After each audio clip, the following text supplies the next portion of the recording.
welcome to Rusted Junk. It's episode 2 of season 6. As you well know, regular listeners will know it's all about the sequels. So, Amanda, do you want to tell us what film we've just watched, really? Or I've watched plenty of times. But what film we're covering today? Oh, okay. It's Beverly Hills Cop 2, filmed in 1987. That's it. That's it. We have actors as well in it, but that's fine. We've got Judge Reinhold, Eddie Murphy, John Ashton. Everybody's back again, apart from Serge. But we will get into that. Anyway, here's the trailer. All of you eat the floor! Now! Go! Axel Foley is back. Who is he? I'd say he's a cop. This is a Detroit badge. What the hell are you doing in Beverly Hills? I'm going deep undercover. Back where he doesn't belong. Excuse me, we're the owners of this house. They're in Hawaii for a week while the construction's happening. I'm Axel Foley, Beverly Hills Building Inspector. You've stolen this house. How do you steal a house? It's my uncle's house.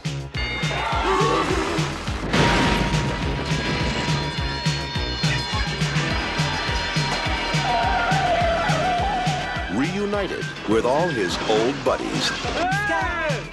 What the hell's going on here? Who the hell are you? I'm Johnny Wishbone, psychic extraordinaire. If you need me, just think Johnny Wishbone and I come running. Lots and biddles. It's like kibbles and bits, but different. Oh, this is a big mistake, Would you lighten up and take some risks? This is definitely breaking the law. So how long would it take to shave those legs anyway? I suppose you're trying to be charming. Well, actually, I'm just offering my grooming services. Get out of here, you degenerate! I want you out of here! Is this a black thing? Hey! Sound your alarm, you're gonna break it! I need authorization. Authorize! Are we having a problem here? Hugh Hefner! Axel Foley! And this is Max. And Max kills cops for a living!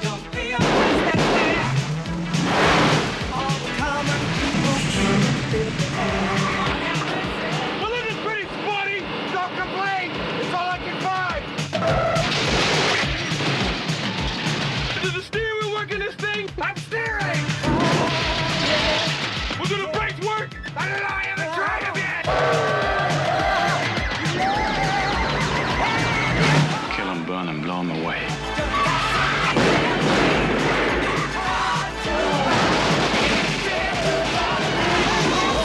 Don't worry about a thing. On the job. That's what I'm afraid of! Eddie Murphy, Beverly Hills Cop 2. The heat's back on. So I think that's first of all, before we need to talk about the trailer. Everyone's back. Yeah, everyone's back apart from Serge. There's no. Yeah, serious? There's no. Serge's not back. Weirdly, Serge comes back for Beverly Hills Cop 3. Which I've not seen that one. No, and you don't need to. It's horrific. It's awful. I don't even know the Rotten Tomato score on that. I can imagine it is horrendous. But yeah, Are we in Jaws 4 territory? we're in Jaws 3 territory, but without any sort of affection or romanticism. Certainly on my part, Oh, definitely not. So yeah. So I think the trailer gives you the whole film again. It's one of those. are But you sure these are actually the right trailers? they are the right trailers, yeah. Hmm. Because I mean, if Not you for a watch them long on time. YouTube, if you watch us on YouTube, then you can see the trailer.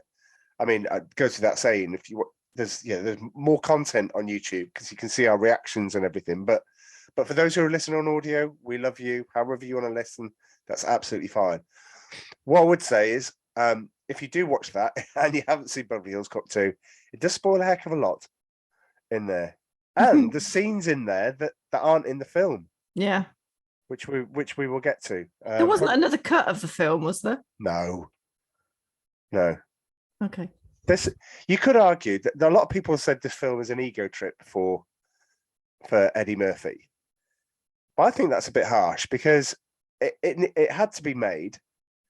We'll get into the how it stacks up against the original, but it's a film that had to be made. The crowd wanted more. and the crowd got more. And this is what you get. And so on that note, I would ask you for your score. And then we can start talking about how it matches up. Oh, okay. I'm going to give it a 7.5. Wow. Okay. 7.5 reason? Which is the same as the first one. Yes. Yeah. Okay. So reasons? Is it simply it was just more of the same? Yeah, I just thought, wow. Yeah, it was nice to have everyone back. And I thought the kind of character that, you know, Eddie Murphy plays, Axel Foley, he's just really funny. And it was nice to have Inspector Todd and his sweary non-complimentary narrative of Axel Foley, and also the two guys in the Beverly Hills police station, Rosewood and Taggart. Yeah, that's the names. Yeah, Rosewood and Taggart. Yeah, and Rosewood's gone kind of like almost egging to go rogue, isn't he? Can I point out? Can I point out? Sorry to interrupt you, but I do have to mention it. I don't know if you noticed, but you know, when you watched it, every time Inspector Todd was even mentioned, right? You went into a little chuckle as into like, oh, I'm looking forward to what's coming. And he is, because he's a great character, but we'll get into that. Sorry. But yeah, you did. You chuckled before he even came on the screen. Yeah, so I thought it was enjoyable. I'd watch it again. So I think that's the litmus test, isn't it, really? Would Amanda watch the film again? Yes or no?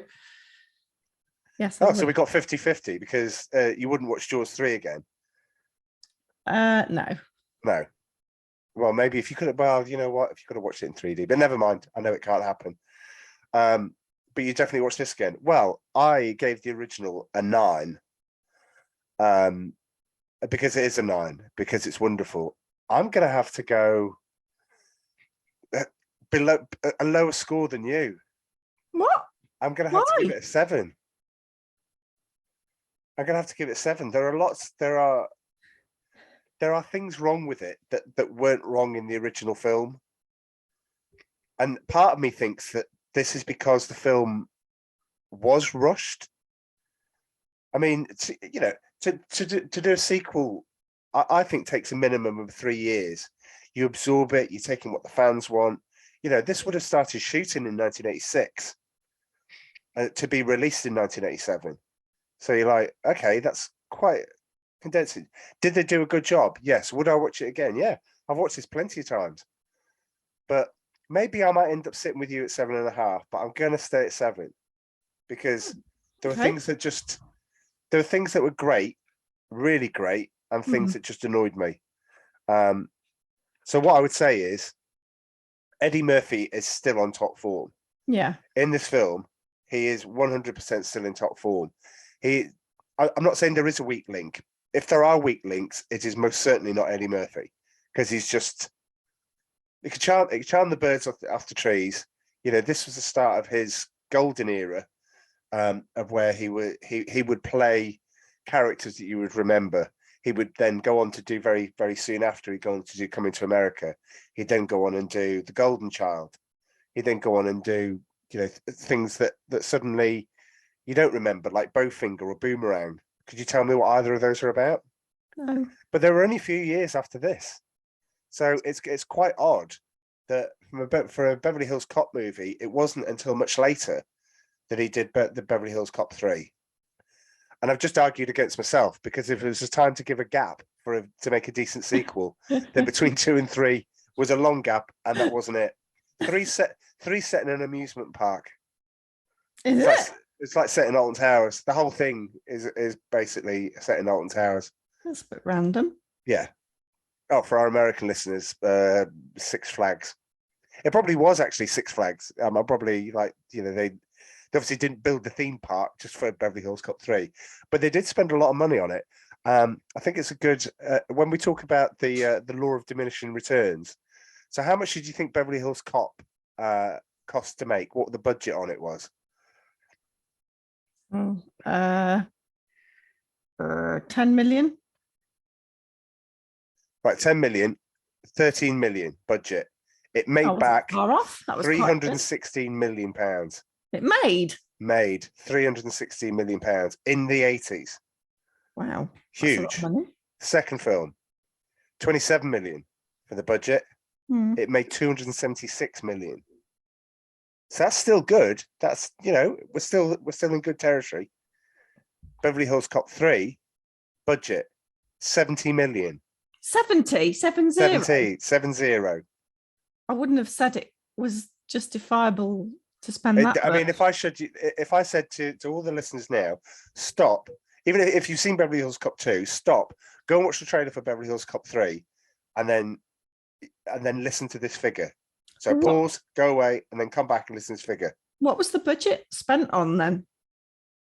70 million, presumably getting all the shots right in the amusement park. I mean, I can't say I've read too much about Beverly Hills Cop 3. I've only watched it once, and I really wished I never saw it.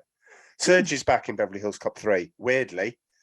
But anyway, the budget was 70 million. It made 119 million. Someone's getting fired in the morning. Yeah, so. But they could spend that, wouldn't it? Yeah. But this is one of the things that we'll talk about when we get to roll call in just a moment. Is this is, you know, if you are, you know, mad keen about the 80s and style of films that were done in the 80s, this is if you turn the sound off and didn't know anything about it and never watched Beverly Hills Cop 2 and just said, tell me who directed this film, aficionados will go, well, that's Tony Scott. It's smog at the start of the film. You know, it's got this sort of lens that it's being shot through. It's all about the, you know, the colors and the brooding. You see the heat off the ground and things like that. This is Tony Scott. Top Gun, Days of Thunder, all of those sorts of things. This is, you know, Crimson Tide. He did True Romance, Last Boy Scout. They all look the same. They all have the same sort of feel. So, the reason I'm giving it 7. I just think it's more slick than the first one, and unfortunately, I think it's worse for it. Oh, it looks like it's, even though it's not, it looks like it's filmed by the numbers, and I just think a little bit more time and a little bit more polish and a little bit more consideration might have given it a higher mark. I'm sure I said on the other podcast that I went, oh, I think Beverly Hills Cop 2 is better than 1. Well, I take it back. For people that are regular listeners, you're right. I think I probably did say at one point, but it's not. Having watched them both now, I also need to tell you, just before we get into roll call, they are making Beverly Hills Cop 4. Oh, wait, what? Yes. The premise at the moment is his kid gets into trouble, and only Axel and the gang can help them. Whose kid? Whose kid gets Axel's kid? Oh, right, okay. Was he a cop as well or not? It's very much been kept under wraps, despite the fact that it's been in development hell for years. But everybody's back, apart from Ronnie Cox, unfortunately, because he passed away. Which one's he? He's Bogomil. Oh, right, okay. So, but everyone else is back. So you get Rosewood Taggart, Serge, everybody, they're all back. I've seen the actors as they are now. I can positively say this might actually be the Jaws: The Revenge of the series, because I'm all for retro, but it's a bit like them making Ferris Bueller's Day Off 2, right? With all the original cast again. No, with the original cast, and their kids do it to them. Oh, right. I was going to say, Ferris won't be running that fast and running over fences at what? How old would he be now? Oh, he's in his late 50s, I think. Yeah. So I wouldn't want to see that, despite the fact that we adore Ferris Bueller's Day Off. I wouldn't want to see that. There's some things you should just leave. They've been trying to remake Back to the Future for years. They've been trying to wrestle the rights to make an updated Back to the Future. It would be rubbish. Whoever's in it, it would be rubbish, because you can't better that film. It's a 10 out of 10 film. We haven't covered it yet, but spoiler alert, it's 10 out of 10 film. Okay. Anyway, should we get into roll call? Yeah, go on then. Yeah, okay then. Do you want to introduce it? Here's roll call. Roll call. I like that. That's probably better than mine. Well, we've done Eddie Murphy quite a bit. Have we? We have. Okay. I would say there are two there are two Eddie Murphys. There's the 80s Eddie Murphy, and then there's the everything else Eddie Murphy. By everything else, Norbit, Dr. Dolittle, you know, all of the stuff that he makes that presumably, you know, not many people have seen. Whereas the Eddie Murphy, the comedian, doing stand-up, delirious and raw, brilliant comedy concert movies. The Golden Child, Coming to America, and then suddenly Harlem Nights and things like Bowfinger, and you know, as we talked about, Boomerang. Yeah, not bad. Bowfinger's really funny because it's got Steve Martin in it, of course. But then you get Donkey and Shrek. Oh, that's quite funny. Yeah, it is. But what I'm saying is that how the mighty fall, you know, I mean. What do you mean how the mighty fall? Well, because he doesn't do anything that's as commercially successful since Do you think that sometimes somebody does such an iconic role they don't need to do anything else? Yeah, potentially. All right, okay. I'd like them to keep it up. If you've got a genius like Eddie Murphy, keep it up and don't accept these second-rate movies for whatever they are. But I mean, yeah, but I think a lot of actors end up having to do that though, don't they? What, put on a fat suit like he did in Norbit, and it's just like, well, I think you've jumped the shark. No. I mean, there was. Look at Michael Caine. He's done some amazing movies. He has. And then he goes and does your that one stinker does not a discredited Knight of the Realm make, Sir Michael. Jaws of Revenge, when we cover it, if we cover it, if we ever cover it. We talk about it a lot. We do talk about it a lot, so perhaps we should cover it. Should we cover it next? Should we just get it out of the way and do it next? Oh God, another Jaws. Well, you might as well. Can we leave it to later in the season? All right, okay, that's fine. I might have forgotten. All those Jaws aficionados out there listening going, oh, yes, go on.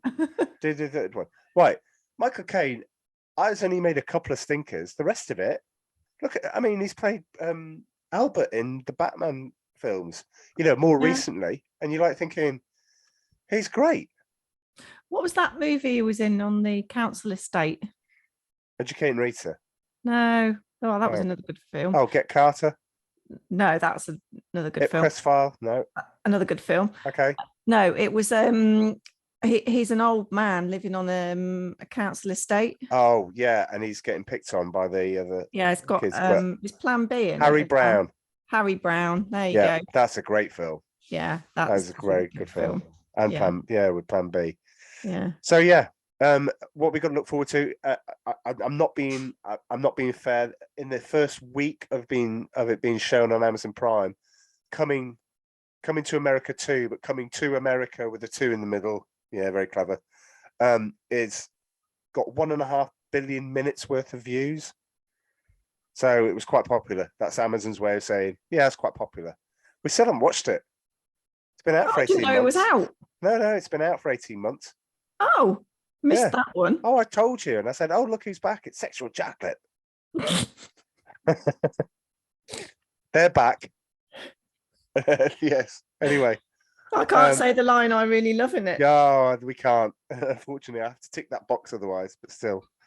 I'm not doing that. Anyway, so yes, I think there are 2 Eddie Murphys. It doesn't stop the fact that it might be genius. And do you know what? I'll eat my hat, this very hat that I've got on now. Rubber. If Beverly Hills Cop 4 is good, but it's not going to be. A film made these days always has to have a message, and unfortunately, Beverly Hills Cop 4 will not be any different. Unfortunately. Anyway, on to Billy, Judge Reinhold. Pretty much vice versa, you know, and one of those films that I think we'll cover at a later date. In 1987 and 1988, body swap films with kids swapping with adults was all the rage. There was 3 of them in the same year. 18 Again, starring George Burns, Like Father, Like Son with Dudley Moore, and vice versa with Judge Reinhold, which is by far the best one. It's very good. John Ashton, Taggart. He's I can't believe it. I didn't plan it, but we get to talk about an Eric Stoltz moment. I'm sorry, it's not going to happen every podcast, but if it does happen, I've got to raise it. So he's in Some Kind of Wonderful. He plays Eric Stoltz, Keith's dad, in Some Kind of Wonderful, with the immortal line, "Where's the effing money, Keith?" Which is just we dined on that for ages in the 80s. We just loved the way he said that. He's also in Midnight Run, which we've covered on this podcast. You can go back and listen to us do Midnight Run, where he plays the other bounty hunter. That's right. If you remember. Jürgen Prochnow, Max, the bad guy. Well, he's in The Boat. That's what I think he's probably most famous for. June, he was in Robin Hood. No, not that one. The other one. 2 Robin Hood films. What's Hollywood? Why don't they just talk to each other? There was 2 Robin Hood films in 1991. The popular one with Kevin Costner and the other one with Russell Crowe. Do you remember it? No. No, because it's rubbish, and B, it hasn't got Bryan Adams in it, so it's more rubbish. But he's in that. Okay, fine. I just have to do it. Bryan Adams wasn't actually in the film. Weirdly, he was. Was he? Yes, he was. Wait a minute. Oh, you're testing my very trivia now. Yes, he struck a deal. He's in a crowd somewhere, and he focuses, but the camera moves pretty quickly. I believe. Like you're gonna know. I might be wrong. Acting. He doesn't play Friar Tuck or anything. I mean, that's a bit odd, isn't it? Oh, it's the guy that plays Friar Tuck, spending 16 weeks at number 16 weeks. 16 weeks at number 1. Too many, but yeah. 4 months at number 1. Maybe he played the lute. Do you know what? That it's flooding back a bit now. It might have been something like that. Sat in a tree, playing the lute. Firing arrows at trees. Humming the theme tune. Absolutely. He plays the bad guy in Air Force One, General Radich, who Gary Oldman hijacks Air Force One in order to release. Air Force Bryan One. Adams? No, Jürgen Prochnow. We're back on the ball. Oh, sorry. Well, Bryan Adams in Air Force One might have been good, but Air Force One is one of my guilty pleasures. It makes very little sense, and it is totally over the top. But my goodness, my go-to film when I just want to be entertained and cheered up by some bizarre things going on screen. Air Force One. Harrison Ford, Gary Oldman, brilliant. He's also in 24. He was in a film called Beer Fest, which is great. It's about a beer competition every year, and the Americans have to butt themselves up. It's a bit like Eurotrip. I love Beer Fest. They got to drink the boot. Have we seen that? Yes. Yeah. But we'd have seen it when we first met each other. I vaguely remember the film. I'm sure I do. You got to drink the boot without it making a gulp. Yeah. So yeah, Beer Fest. He's in that. I think he plays one of the judges. So okay. But he's 24. He plays a generic bad guy in 24. They all did at some point. Bridget Nielsen. Want to have a go? Anything? Rocky. Of course. Rocky 4. Yeah. Yeah. She first started out in Red Sonja. Yeah, I was about to say that. Not a lot else. She was in Creed 2, where she reprised her role from Rocky 4. And you see how bad Dolph Lundgren was treated, and Creed 2 is quite sad, really, when you look at it for Rocky 4. But then I'm going through this list of films, and there's a film called She's Too Tall. So I clicked on it and I went, don't remember that. And apparently it's about, she's a designer and she storms Fashion Week for making films, for making clothes that are for her size. And I thought, you're only 6 foot. You're only 6 foot. I mean, you're not like 7.5 foot. Yeah, like but she wears a lot of high Predator heels as well, though, doesn't she? So it makes her look like 4 inches taller. Well, and she's not exactly, pencil thin, is she? She's stocky, but she's quite thin. She's not stocky. Christ, no, I mean she's quite stocky. No, stocky is in like she's medium build. She's got muscle around her. Yeah, she's sorry. That's what I meant. I didn't mean. She looks lovely, I would say. She does. Those long legs. Yep. definitely. Yeah, I know you're a leg guy, aren't you? Well, and Bridget Nielsen delivers. Anyway, Dean Stockwell, who played the owner, the manager of the gun club, Yeah. Charles, what's his name? Charles Kane. Mm. Anything? What do you want to Yes. guess? Yeah, go on. He's Here been we go. in. It's not Stargate, is it? It's Oh, this is brilliant. Yeah, yes, a huge science fiction show, but not Stargate. Yeah, it was.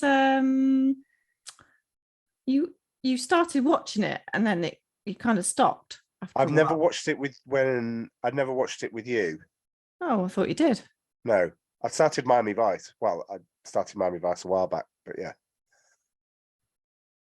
Okay, Scott Bakula, caught up in time, goes back to a Yes. particular time in the habit's body. It's called Quantum Leap. Quantum Leap. That's it. Oh, and it's brilliant, and it really is. The he's also in Air Force One. Is it? He won't be the last in this roll call that is in Air Force One. I think they all had a massive party. I think they must have all got drunk together and gone, yeah, should we all do Air Force One together? I think With they Harrison gate Ford. crashed the studio and just said, you yeah, got a role for me. And they you were got a like, role. oh, yeah, all right. He's then. good because Glenn Close plays the vice president and he's the advisor, he's the chief of staff. And he doesn't exactly play a good guy, but he doesn't exactly play a bad guy. He's quite misguided. He wants Glenn Close to take over as president so they can shoot down Air Force One. Spoiler alert, but I mean, and it's so well done. But anyway, he's in June. His standout role for me will be in Blue Velvet. He plays Ben in Blue Velvet. Wow, you'll never listen to Roy Orbison in the same way ever again. That is, love that film. We need to watch that. He's also the excited person giving the pitch in The Player. I know I mentioned that film a lot. There's so many stars in that. It's packed full of stars. He played Madonna's dad in the TV film Madonna Innocence Lost. No, me neither. He was in the Tony Danza Show. But one thing we did watch, Battlestar Galactica. Yes, that's right. Yeah, he was. There's nobody in Battlestar Galactica that gives a bad performance. That was just great. I remember sitting there watching it and going, "Oh, and what happens next?" And you're just looking forward to the next one because it just wasn't your run-of-the-mill sci-fi show. It was so clever. Wasn't, no. Yeah. The first, as it progressed, though, it got a little bit. I think they were clutching for storylines towards the end. They did make a prequel story to Battlestar Galactica called Caprica. That's right, yeah. With Eric Stoltz. Sorry. Oh, for God's sake. Sorry, I've just got to mention you it. Just shoehorned that in just so that you could put Eric Stoltz in. I can't say that Dean Stockwell. I can't leave out Battlestar Galactica. Somebody said, "Why would you leave out Battlestar Galactica?" Because I've mentioned Battlestar Galactica, I mentioned Caprica. I mentioned Caprica. I've got to mention Eric Stoltz, and then Mandel have exactly the same reaction there, which is, "Why have you shoehorned Eric Stoltz into it?" Wait a minute, let me just check. No more Eric Stoltz references. I think. Paul Reiser. Our favourite. We love Paul Reiser in the house, don't we? We do. We do. First on the scene, well, not first on the scene at all. Plays Burke in Aliens, the bad guy in Aliens, and he plays it extremely well. Even more, he gets a bit more addition to it in the special edition. So if you're watching Aliens, do watch the special edition. We'll be watching the special edition when we cover it, but without Amanda because, it's got scary things in it. So I just don't like things like that. Sorry, but we've seen worse things on like Netflix documentaries, which can be, some of them can be pretty harsh, and you're like, oof, right. Aliens is about Marines fighting space, fighting aliens, hence the title.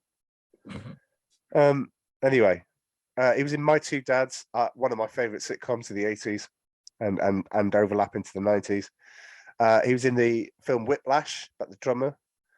I don't remember him being in that, but I did note it down that he was. More recently, he's been in Red Oaks, which we've yet to finish. The Kaminsky Method, which we have finished, or we're certainly up to date with it. And then he was in Stranger Things, season 2, I believe. Yeah, he was one of the scientists, wasn't he? That's right. And more recently, in a sitcom that we just started watching called Reboot, where he played the chief that basically goes, "I don't want any of this arty stuff. Just make another." Don't know if you remember him in that. Oh, Yeah, he basically tells the cast, "That's it. Do it my way, or you're all fired." yes. Yeah. And Yeah. he just plays that type of character, but he's so funny in it. I didn't know he could swear that much. Paul Guilfoyle.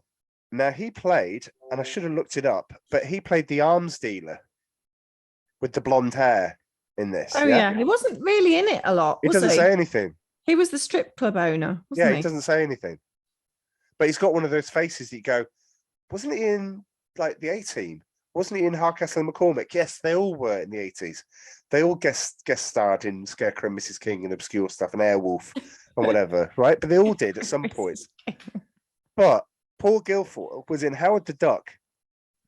He was in Three Men and a Baby. He was in Wall Street, Mrs. Doubtfire, Air Force One. I spent 130 episodes in CSI. I never watched it. And is currently in the Good Fight, which is, I think, a show you started watching. Was it the good something? No, I started watching The Good Wife. Right. Well, this is the next bit. This is the spin-off from that. Oh, And he's in that. And you got bored with the Good Wife, so I got yeah. very bored.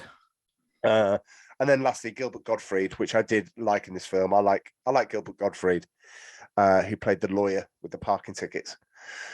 He was the voice of Iago. He was the voice of the parrot in Aladdin, the Disney 1992 film, and also in one of my extremely un-PC guilty pleasures, to the point where I don't think you could ever watch it. I don't think you could do 20 minutes of The Adventures of Ford Fairlane before you go, turn this off. The Adventures of Ford Fairlane, it's called. What? That sounds a bit weird. What's that about?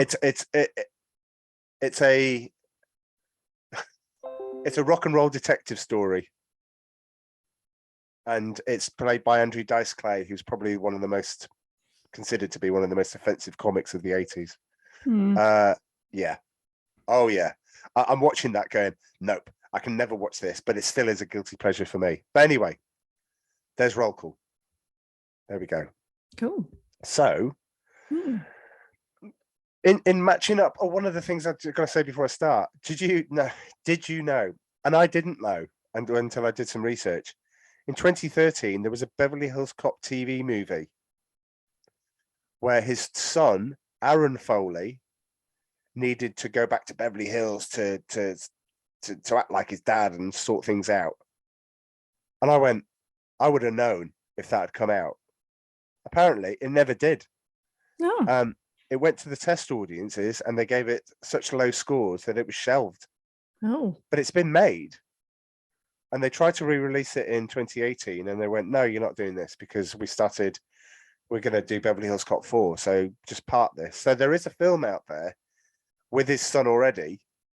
But yeah, they won't release it anymore. Anyway, enough of spin-offs. This film, I think it starts really well. I think you've got the heist bit at the start, which I think sets the tone for the whole film. Yeah, got some comments about that. Do you? Well, let's go into the comments. If she's paid by how many times she has to say "eat the floor," she got Oh God, she got £3. Too many times. Yeah.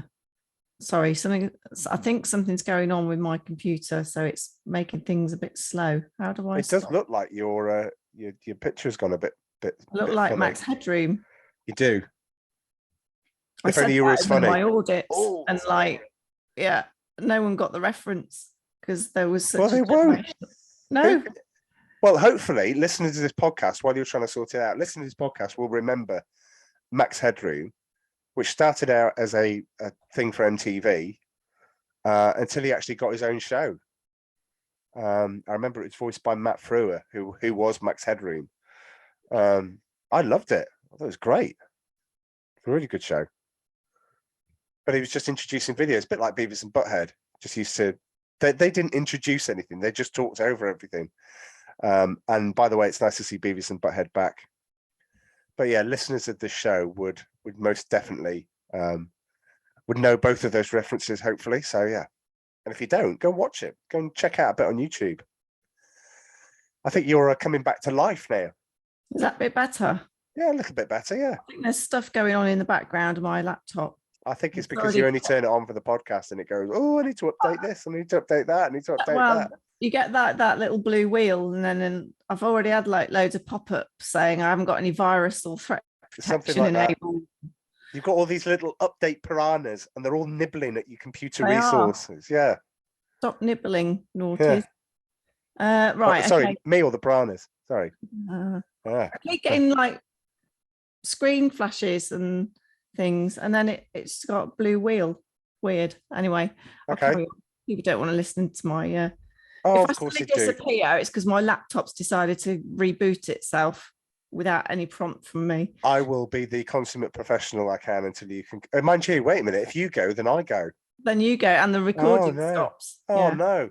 Yeah. Right, let's get it in. So anyway, the high spit, the good start, the race car scene at the end is the racetrack scene. I love that. I didn't expect that twist at the end. Shush. Right. So the jewelry store, the heist, the Yes. first part of the film. You didn't like it? No, I thought it was all right. I I was felt going to say, Mrs. 7.5. You can't start doing the film down already. no, it was all right. Yeah, she did say eat the floor quite a lot, Yeah. which was like okay first couple of times, but then after that it just got a little bit kind of, have you not got any other lines? Right. The glass that was in the cabinets, I've gone slow again. The glass in the cabinets, was that actually Yeah. proper glass? Because it looked like it was. You know, Well, normally it'd be fake glass. It'd be. Hello, welcome to the wonderful world of cinema. It's not real glass. It's the no, but it sugar looked like glass. it looked like real glass because like the sugar glass breaks quite easily, and this didn't look like it was breaking that easily. Right. And if you've got like safe glass, I've got the blooming Windows security popped up again. If you've got like the secure glass, it breaks into like sugar lump pieces, doesn't it? Yeah. This didn't. It was like proper real, kind of as if your window had been smashed, like proper shards of glass everywhere. Right. And I just thought, ooh, that looks a bit dodge. And it probably wasn't the best way to actually steal the stuff in the cabinets because they've got to fish around between all the glass bits of glass. Yeah. Which would be, they only had 1.5 minutes. Yeah. This isn't Heat, by the way. This isn't the meticulously planned Robert De Niro, Val Kilmer execution things in Heat. This is, we got 1.5 minutes. What are we going to do? And you just pointed out the floor there. Oh yeah, let's put broken glass around diamonds, which are everything essentially that we're going to try and grab. shaped. Yeah. So yeah, the only way that you'd find out if there were diamonds or glass is just take it all until you got back. And I don't think the gloves were kind of, protection against the glass somehow. They weren't these gloves, were they? No. Maybe I'm just reading too much into it, but that was the first thing I thought. Before she even gets into there, she brings a gun out into a crowded street. Oh, yeah, I know. And nobody bats an eyelid. Yeah. Nobody. Yeah. Yeah, it's fine. It's just usual. It's LA, in the. I just think I didn't understand. They nicked the stuff. They took the stuff that they wanted, but just for good measure, they decided to just shoot the whole place up. Yeah, Why? which would then attract more attention to the fact that, there was noise. And then like she decided to fire a gun like randomly, get the chandelier, so the chandelier came down. Why the chandelier? Why bother? I have no idea. And then she was shot the doors going out, and you're like, why would you do that? She was just a bit trigger happy, I thought. Yeah, absolutely. And then from there, so you get the opening scene, you go into Shakedown by Bob Seger, which is the heat is on of this film. It's not the heat is on. The heat is on is a great way to start a film. Tune. Shakedown is okay-ish, but it ain't no heat is on. Eddie Murphy's character's undercover. So when you see him getting dressed at the start, he's in a great suit, he's in a Ferrari, he's all of this because he's working undercover on some credit card fraud. when he gets into the bar and you first introduced to him and he does all his patter, which is great. I'm not there is no time I'm going to go, oh, I didn't like Eddie Murphy in this scene. What I would say is, logistically, he's in a crowded bar. Presumably this is 8:30 in the morning, and there's a lot of people in there drinking, and I don't think it's coffee. But he's shouting out, I need 2,000 blank American Express cards. And you're kind of like, dude, if you're going to do, like, keep things covert, you don't shout it out in a crowded bar, would be probably my idea. Yeah. But it's a nice setup. And I do like, while this is going on, you get to see Bogomil, you get to see him. And, you know, obviously in the 2 years since they've known each other, they're all going on fishing trips now. And I think that's nice because because you might expect me to go, oh, they've just shoehorned that in just for the heck of it. No, I think it's a nice touch. I genuinely think that they go and do stuff together, that they have formed this good friendship really quickly, and they go out and do stuff. That's nice, surely. Yeah. Do you think? He knows his daughter, he knows Jen, you know, he knows when you go back and watch Beverly Hills Cop and how they all started, it's nice to know that this is like a family style thing, and I think the film's stronger for it. But yeah, I like the fact that it's called the Alphabet Killer. They're trying to solve the job there. I like the fact that they automatically assume it's a he doing it. You know, spoiler alert, it's a he and she, especially at the end, just a she. But you get this larger than life character, which I think, while it's not bad, Chief Lutz, what did you think of him as a character? What, the guy in charge? The guy that's now in charge, and it's not Bogomil in charge, he's now somebody above him, answers to the mayor. I actually wondered at the start of the film, now I have seen this film before, I wondered at the start of the film, I couldn't quite remember if he was in on the whole thing and he was being paid off by the bad guys. Yeah. Because it kind of looked like it was being set up in order to kind of, you know, not achieve an outcome of catching, you know, the alphabet killers or whatever they are. Yeah. Yeah, it did cross my mind on that. But yeah, I just thought it was a bit it was a bit typical, wasn't it? In order for them, it's just formulaic, isn't it? The chief of police doesn't believe them and not interested. It is. The thing that again, these are always bad to Mark, you know, it's not the best sequel of all time, you know, but you know, it's not Terminator 2, it's not Godfather Part 2, it's no Lethal Weapon 2. But anyway, we'll get to that. We'll get to that next time. That's the film we're going to do next. Instead of Jaws to Revenge. And then Dom and Joe are going to join us, and we're going to have loads of fun and do aliens and stuff that man can't watch. But I would say the thing that bugs me is all the way through, the mayor is in the office when Lutz is treating his subordinates like dog dirt, right? And he's insulting them, he's demeaning them, he's degrading them, and the mayor throughout the film goes, and I don't appreciate your language, and I don't appreciate the way you talk to people. And I'm like, why didn't you fire him at the start? I mean, I know it wouldn't have made a good story. You wouldn't have had the Johnny Wishbone and all bits like that. But if you don't like the way he's talking to these people, and he seems to be suspending one and firing the other, and you're like going, can you just see how bad this guy is? He's no chief. He's no. But yeah, Bogomil gets a hit by the bad guys, but essentially Bridget Nielsen lures him to a broken down car, of which of course he helps because he's that kind of guy. He's going to help, and he gets shot twice in the chest, which you would think, I think you're going to recover from that. I don't think he was wearing a bulletproof vest, but anyway, it was just side though, wasn't it? It was.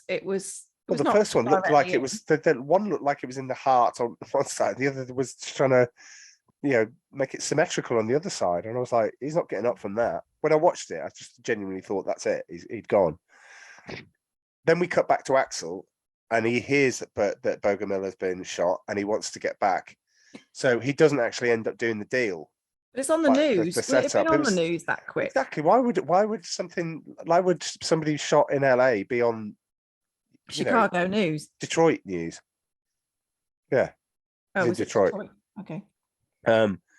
But we do get a scene which is shoehorned in. The guy at the start of Beverly Hills Cop 2 that he was selling the stolen cigarettes to and setting him up turns out to be the nephew of the guy he's doing the deal with. And so Axel has to think quickly on his feet and says, he's a cop. Now that is just shoehorning something in. And we've got to put a little bit of callback. And you know why I'm so cynical thinking it was like that?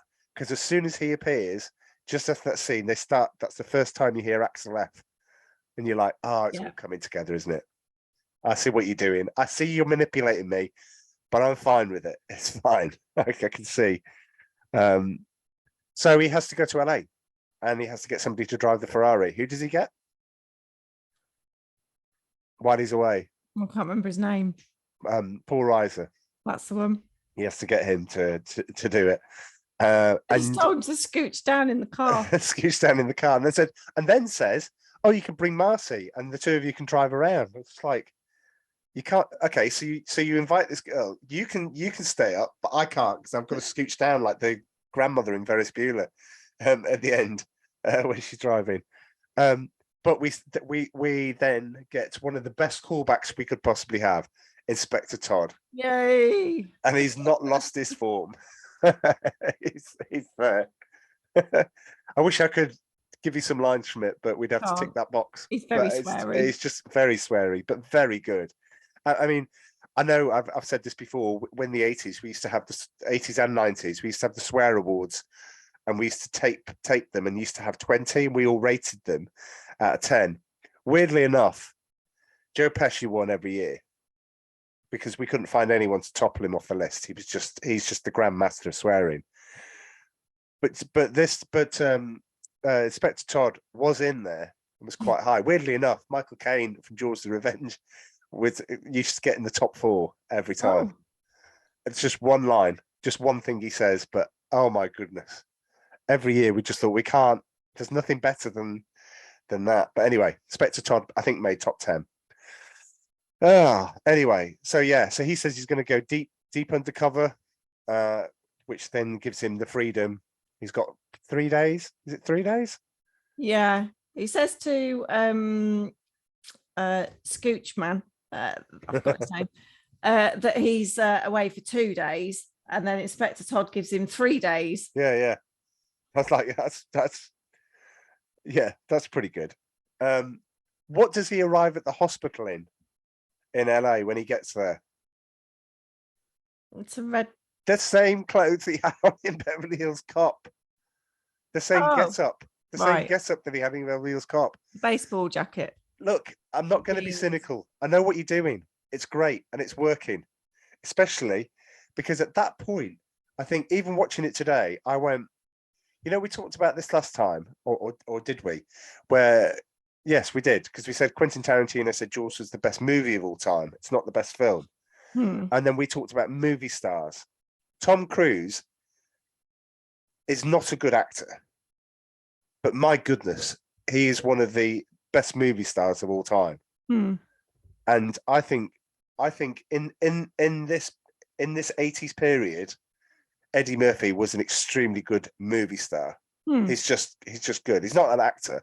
He doesn't act, but you believe he's Axel Foley because it's Eddie. He's playing Eddie Murphy's Axel Foley. I mean, but that's not a bad thing. Again, I'm not. There's no way I haven't got any criticism for him. But I love how he gets the house. He needs somewhere to stay. Yeah. He drives past, doesn't he? And then he sees this house under construction, and then turns the car around and then pretends to be a building inspector. And the fact that they've got the wrong version of the plans, and the client has changed their mind. They don't want any right angles. any right angles. That was great. So he says, your guys will speak to my guys, and their guys will sort things out, and just basically down tools. You've got the rest of the week off.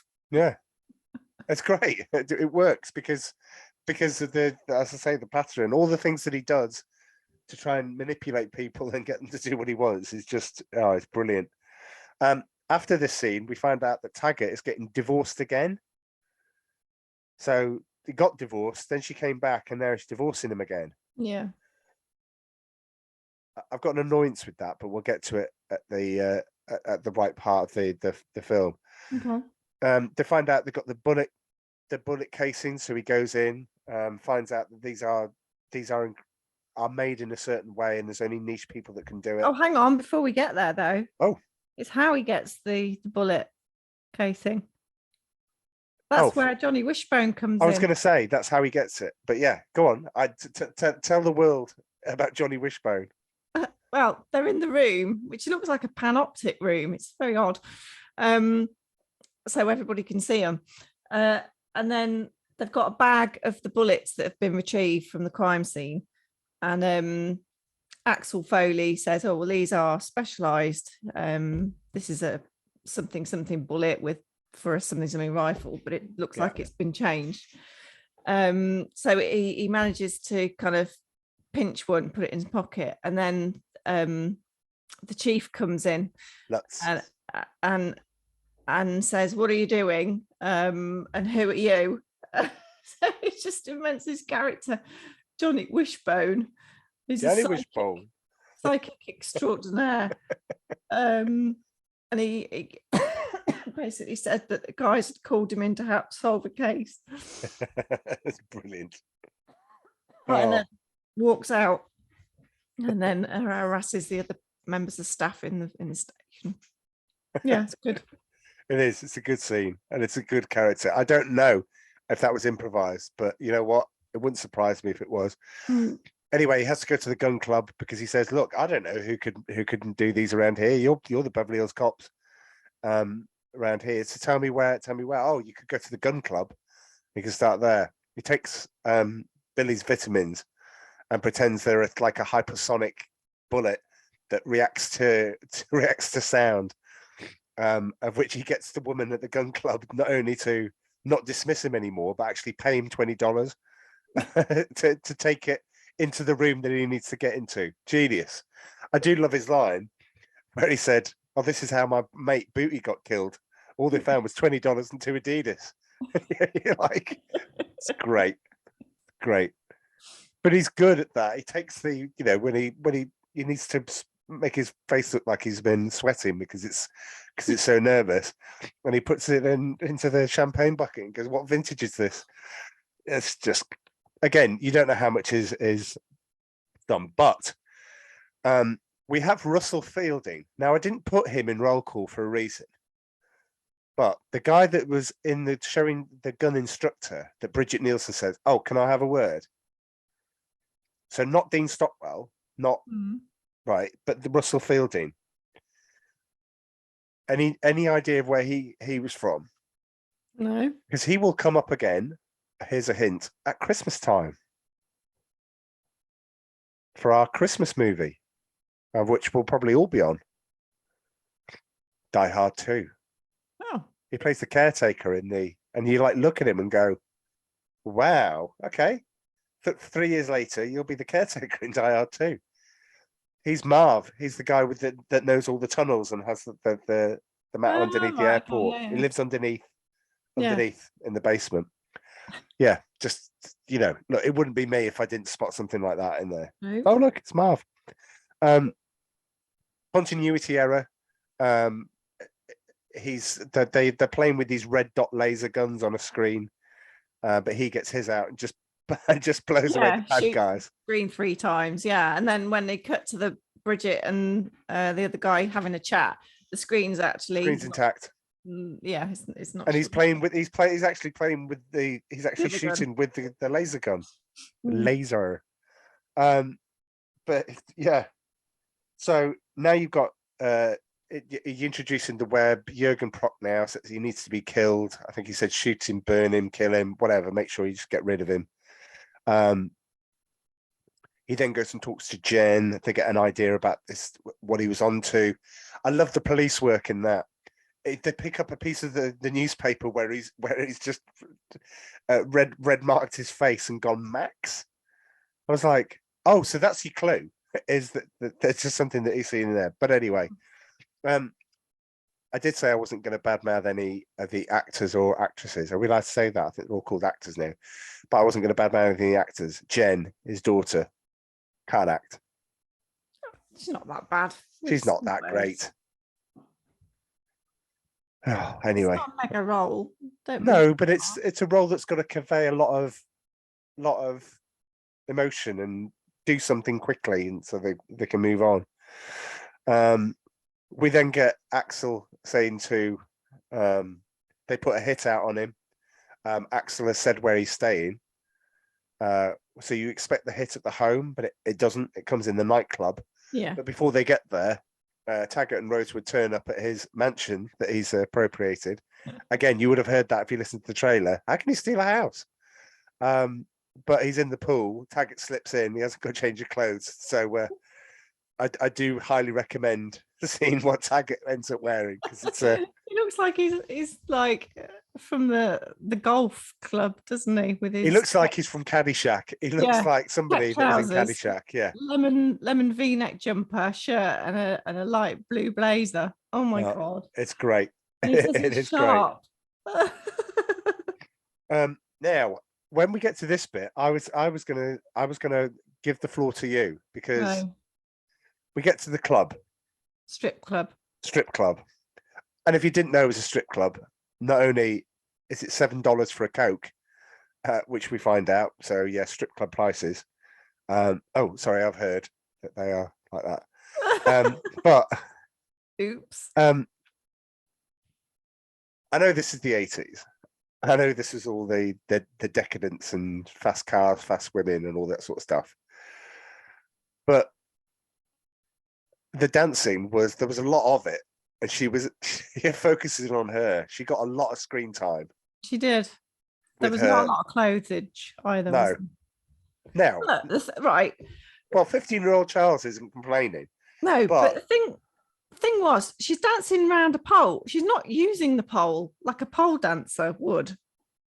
Oh, can you give us some unique insight into that? Well, oh, you can. You can say you can say. I have tried it, shall we say? Yeah. It's recently. hard work, very hard work, and I had so many bruises, and I'm just too old now to do it. I think so. I've I don't think so, but yeah, it's a shame, but yeah, it's just too strenuous on my body. Anyway, moving on. Pole dancing elicits a thought for the partner that purely cynically elicits a really lovely thought, and then you came back going, oh, I can barely move, covered in bruises, and I went, yeah, that thought has now disappeared. I have it's long gone. So much respect for those people, because there's men that do it as well. Yes, pole dancers, but it's actually pole fitness. It's not dancing. She wasn't. She was just dancing with a pole in front of her. Yes. There wasn't a lot of pole work going on. Anyway, we're talking far too much about pole dancing. Right. Okay. Can you do that? Is there such a thing? Anyway, yeah. Let's move on. Yeah. Anyway, they say that Taggart's former President Ford, Gerald Ford. Yeah. So they managed to get free drinks, but they're not in there that long. And that's where you first see the arms dealer and the strip club owner. That's right. Yes. Again, who doesn't say anything? He doesn't say anything. Paul Guilfoyle. Yeah. Yeah. So doesn't say a line. They get out the club, and then the two goons that were given the address of his house suddenly know that he's here at the club. So yeah, they try to gun him down. They end up crashing the car and disappearing, but not before the book of matches that was given them by Dean Stockwell's character has been found in this crashed car. So unlikely to happen, isn't it? Yeah. And the fact that the car crashed into what looked like a telegraph pole or electric pole, and it's upside down and it's crushed, and they've both got out within seconds. Yes.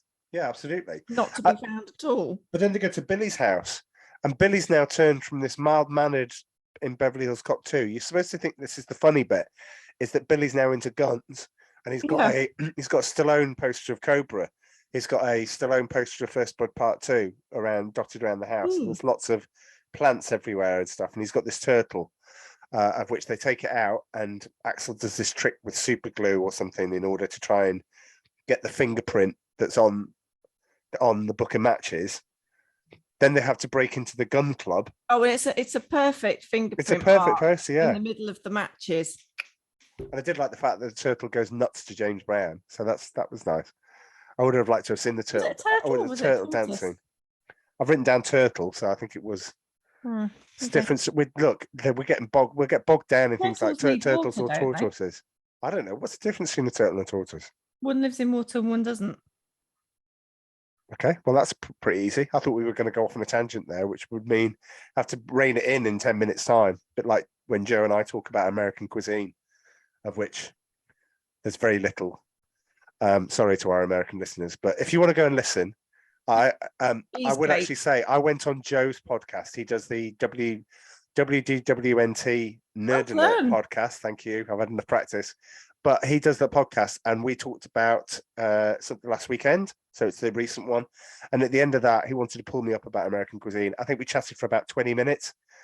So if you liked the end of Jaws 3, and, the end of Jaws 3, the end of What If, number 5, where we talk about this, you'll love that. So go and listen. But yeah, so they get the fingerprint. Now they're going to need to go down to the gun club. This is pre... what do you call it, OJ Simpson, when DNA first started to come in. So nobody thinks about, wearing gloves or DNA everywhere. But then they break in order to find some coordinates. Now, at this point, this is probably why I marked it down a little bit. For the same reason I don't like Rise of Skywalker. Rise of Skywalker, so I know Star Wars, I know you're thinking why I'm introduces that. Rise of Skywalker you need to go here to get that, to get this. And once you've got that, you can go there. And when you've gone there, you can go all the way back to here, and then that'll make sense. This is what Beverly Hills Cop 2 does. It goes, oh, now I've got this bit, and now I need that bit. Now, if this is pure detective work and you just want to see that, then I think it's fine. But it is quite by the book. No pun intended. No, because they didn't break in to find coordinates. They broke in to find some info about where the next hit was going to be. Yeah, so, and they find it. They break into a drawer where it's all written down. Yeah. I mean, there's parts of me where I do like the simplicity of the 80s, where you go, I know what's going to happen here, it's fine. And then you get films in the 90s like Memento, where you go, what is going on here? I don't so much like films like that. But anyway, so Paul Reiser's still covering. He invents this the federal task force when he's back in. He then says, "You're not Johnny Wishbone," and Lutz goes, "Well, who are you?" Because I'm part of this super secret, deep undercover federal task force. Ring the chief tomorrow.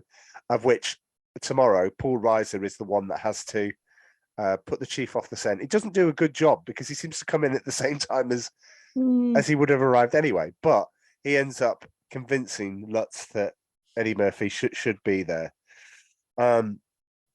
Then you get into probably another set piece. You get into the hit on the city repository. Yeah, it's the old Axel and co in the cop car. Yeah. Driving fast to get to the bank. Yeah. Knocking over fire hydrants, water hydrants, parking meters. Yeah. And Rosewood's got his Clint Eastwood gun. They call him Dirty Rosewood. Yeah, to be honest, if it was obviously the hit is going on inside the city depository. They arrive there in order to say, how do they know that that's happening on that particular day? Because the coordinates were all, that's what the coordinates said, and the time. There was a time on there. There's a time at the bottom. It's like 4:15 or something. Oh, I didn't see that. At the bottom of that. But if you walk up to the city depository without they don't show their badges. I don't believe they showed the badges. They walk up there and go, "So have you got any authorization?" And they shoot the alarm and then go, "Authorized." I'm like, the first thing he's going to do is reach for his gun and he's going to start firing into their general direction. But one of the scenes I do like, and this is where I've got to give Tony Scott. I mean, some of the scenes in Top Gun and Days of Thunder, that are just beautifully, wonderfully constructed scene. I do like the scene where he tells Billy, "We're going to need some wheels," and gets him to go off and get them. And he's there just with the armored truck coming towards him. I love that scene. I just love the way it's all put together. So that's pretty good. But what does Billy nick? A concrete mixer truck. Concrete or cement mixer, whatever you call it in the States. Cement mixer, concrete mixer. Yeah. And then we get basically a replay of the start of Beverly Hills Cop. Yeah. So it hits the cop cars. Yeah. And then it chases, and then it reverses back, and then all the cop cars that are chasing it swerve, and then there's a cop car pileup. Yeah. Yeah. Absolutely. And then you've got this weird thing whereby from a cop point of view, there's no reason for them all to go into each other. No, but they do. Like the next scene, they're all sort of standing there, doing that to the necks and stuff. Yeah, like does that very odd? Have the cars completely, been trashed to the point that they can't move? Anyway, they find the abandoned truck, the armored truck. They find that obviously it's so muddy around there that they can trace the getaway car all the way to the Playboy Mansion, which I have to say does look like a lot of fun. It does look like if people went to the Playboy Mansion whenever, I'm sure you can probably still go, even though Hefner's not around. I'm not sure if you can. I don't know what the setup is, but I tell you what, if you were lucky enough to get to a party at the Playboy Mansion, then fair play to you, because it looks like a great place. I'd like that. But anyway, I was the wrong age, wrong social class, the wrong. He was valet. It was the valet parking. In his first movie appearance, it was the wonderful Chris Rock, who's famous now for getting smacked. Despite the fact that his comedy was really good. I don't think he's good in movies, Chris Rock. I think he's the weakest thing in Dogma, for example. But his stand-up's just incredible. It's just he's not Eddie Murphy. He doesn't make the transition in the same way that Eddie Murphy can. But yeah, you get the appearance by Hugh Hefner. If you watch the trailer, by the way, you do see all of this in there. He announces that Max is kills cops for a living, and Hefner tells them you've all got to go. But yeah, it's great. And then from there, I can't remember, even though I only watched it this morning, where did they get the name Sidney Bernstein from? Was that accountant? Yeah, where did they get that name from though? He lifted the wallet from Max at the party. Max, that's it. Party, right. Yeah. Opened it up and found the accountant's business card in his wallet. Yeah. So they go to see. So they went around to see him, and it's for a couple of minutes or a few minutes he's in the film. He certainly leaves an impression. Do you like Gilbert Gottfried? Oh, I couldn't. Well, if that's his normal acting, no, I couldn't watch that for very long. That's him. Yeah. No, that's it. That's his stick. He's I saw some great interview where he's gone. Thank you for all the success that I've had. He has wonderful success in TV and stuff that I haven't watched or whatever. But he's very much appreciative of the people that helped him. I don't know if you remember, and I'm sorry to mention it, but there's a reason for it. But Back to School, the history teacher in Back to School, Sam Kinison, the one that screamed in everybody's face. He's genuinely and still to this day thanks Rodney Dangerfield for giving him that platform in order for him to launch himself off. So yeah, I do think there is a bit of this going on in the 80s where you bring somebody like a comedian in, and they're quite appreciative, because Beverly Hills Cop 2, even if you're only in it for a few minutes, you certainly want to do all that. Anyway, you get exposure, won't you? I guess you get cut to the racetrack. No, don't do that yet. Oh, sorry. With Sidney Bernstein. Oh, I thought we'd right. Okay. No, he's got his wife's logged up 25 unpaid parking tickets. Yeah.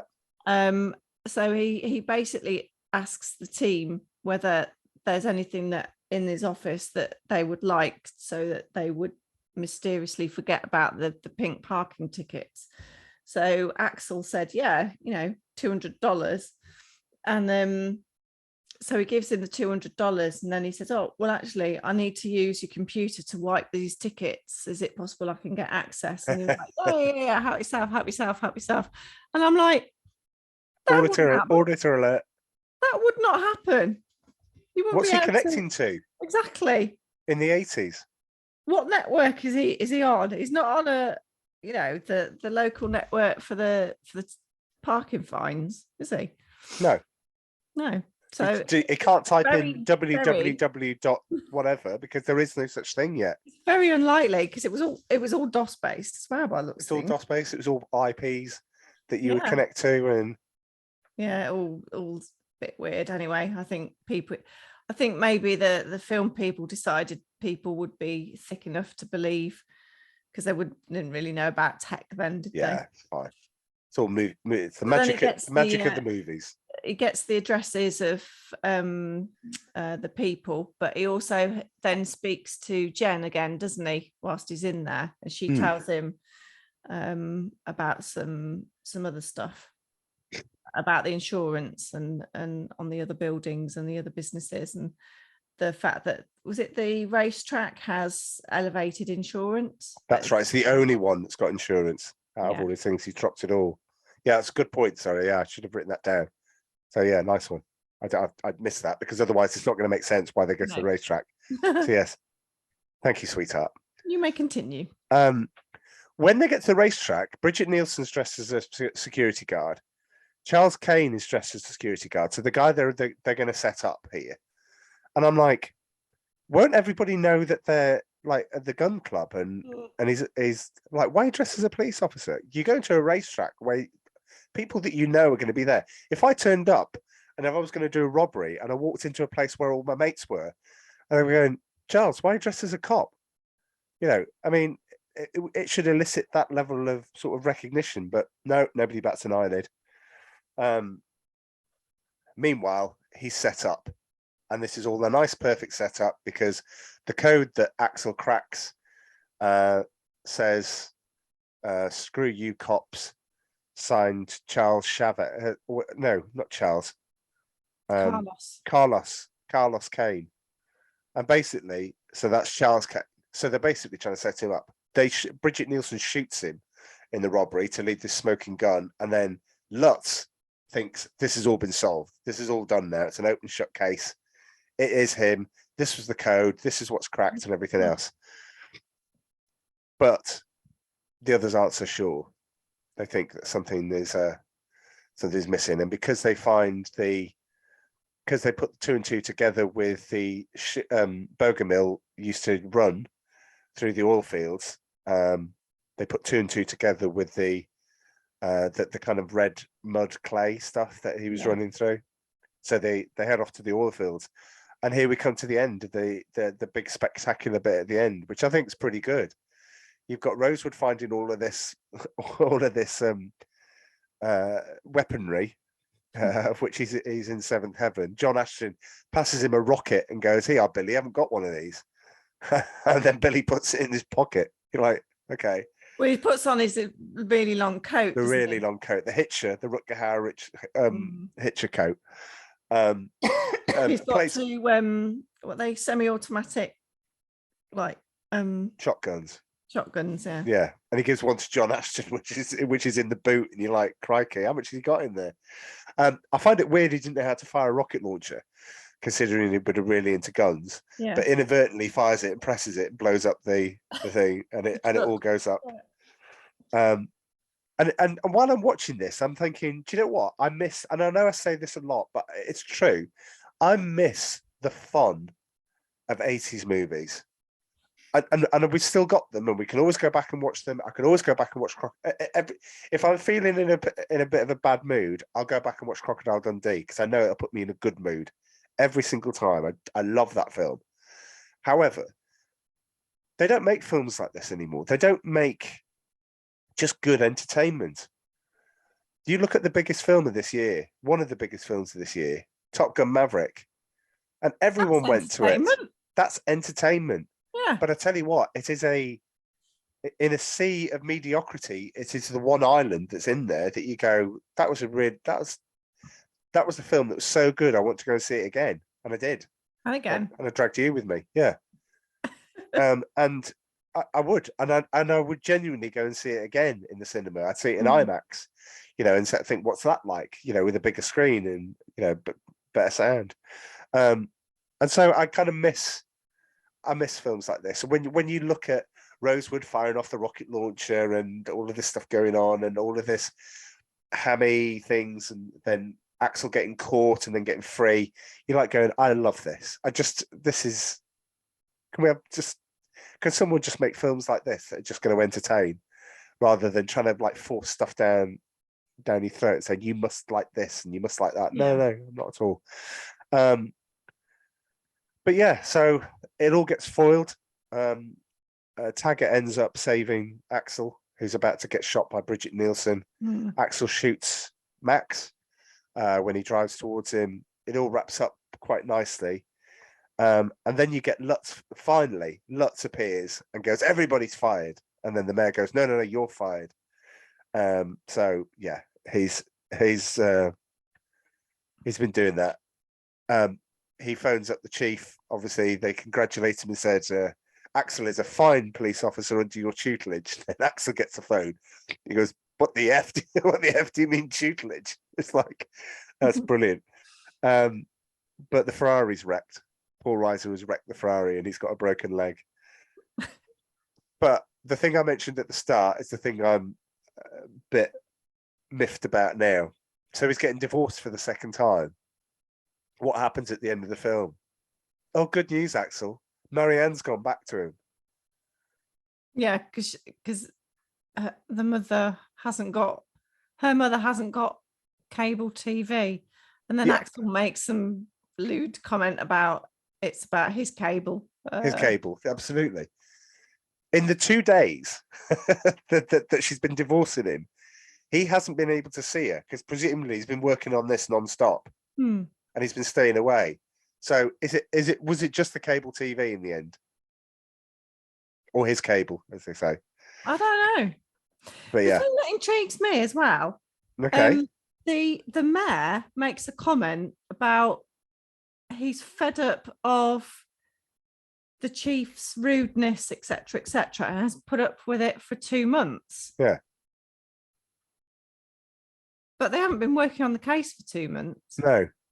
Well, no. When you first see them, they are working on the case of the alphabet killer. Right. I believe so. Anyway.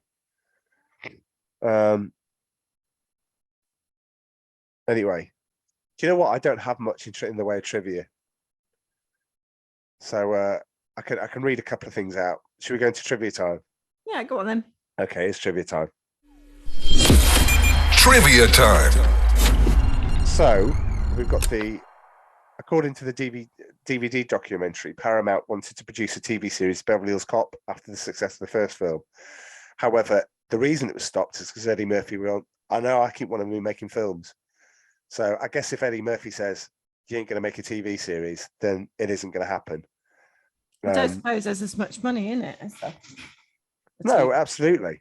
It's a lot of continued work, I would say.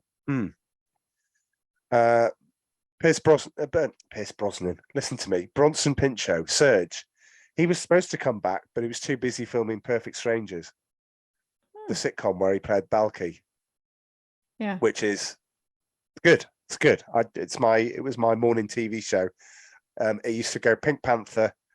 I used to watch Pink Panther at 7 a.m. and then I used to watch Perfect Strangers. I guess nowadays kids would probably go, oh yeah, we watch Frasier or we watch something like this, but Perfect Strangers. Frasier's still good.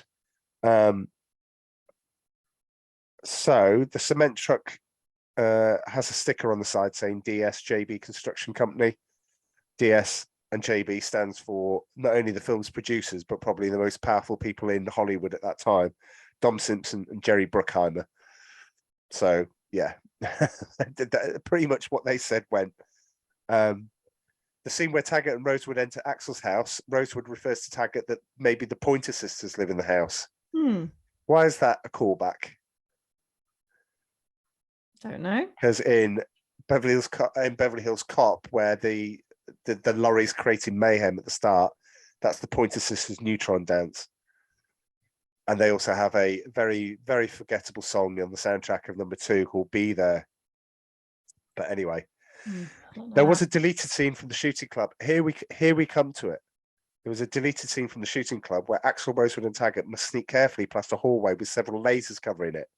Yes. Axel tells Taggart to blow cigar smoke across the floor to expose the lasers, and the trio have to carefully straddle the lasers and sneak across the hallway to his dense office.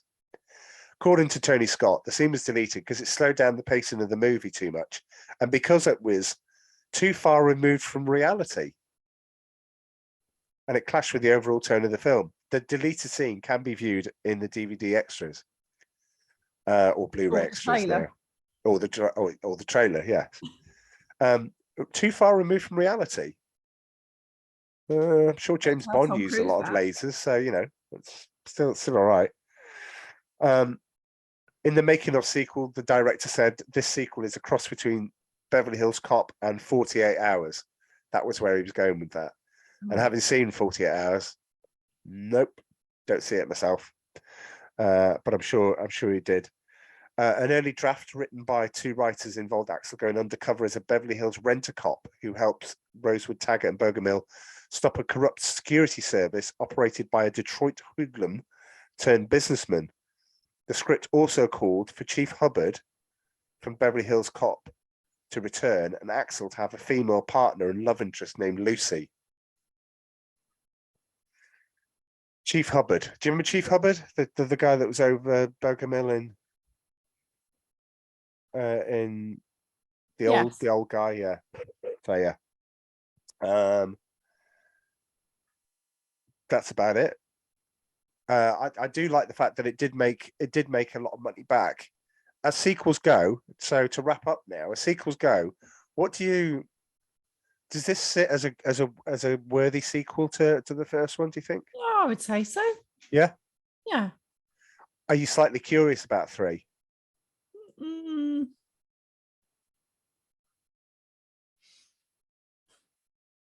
I will try and find it from somewhere, and then if you just want to even just give it 10, 15 minutes, you can just see the trailer and you can see the tone of the film. And the trailer actually makes it look better than it is.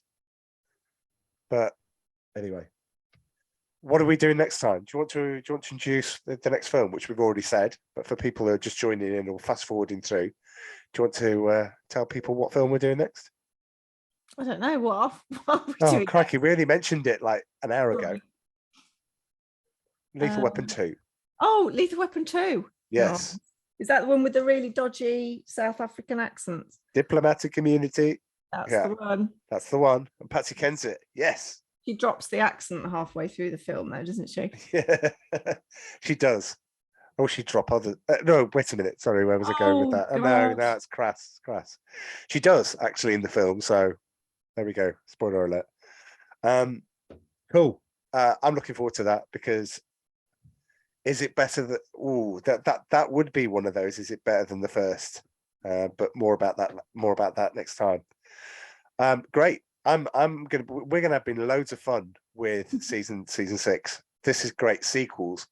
I did threaten Grease 2 at one point. No, don't do that one. Well, I might have to do some of these forgotten ones. I might have to go back and it's not even forgotten. Grease 2. I listened to another podcast show at the movie, Chat Movies, it's called. I won't explain why. And they loved Grease 2. The two of the people, one of the reviewers, she said Grease 2 is an annual thing that we do every year and we watch it and the family come around and we know all the songs and we know everything else. And she said it is infinitely better than Grease. Oh. So there are people out there that do think that, but not watching it. Okay, Joe, Dom, should we do it? Don't watch it. Well, we maybe got to do it. It seems like a perfect look. If you do forgotten 80s films, that is forgotten. People don't know there was a sequel to Grease. Anyway, we can't keep doing all these blockbusters and that stuff that We people can go. though, because they're forgotten, know, because yes. they're so old now that Yes. a Well, whole they're all, generation hasn't seen them. some of them are 40 years old. Yeah. Exactly. It's like Stripes. Thinking about Stripes, it's 40. I mean, I was having a conversation on Friday night with the guy in the pub who was a big Bill Murray fan. And I went, Stripes, yeah, it's 41 years ago. 41 years ago. Mm. Wow. Oh, there you go. And on that bombshell, we'll wrap it up. So please get in touch with us. We're working on a website at the moment, but get us on Facebook Messenger. We'd love to hear from you. Even if you've got suggestions, we'd love it. Facebook Messenger, Rusted Junk. We're going to resurrect the Twitter or Instagram, so it's pointless as telling you that now because I don't think we sorted out the access and how we update and everything. But the website's going to look really funky, really good. So keep them peeled, as Shaw Taylor would say. That reference would have been lost on pretty much everyone. Anyway, I'm going to say cheerio and see you next time. And toodle pip from me. Cheers. Bye bye.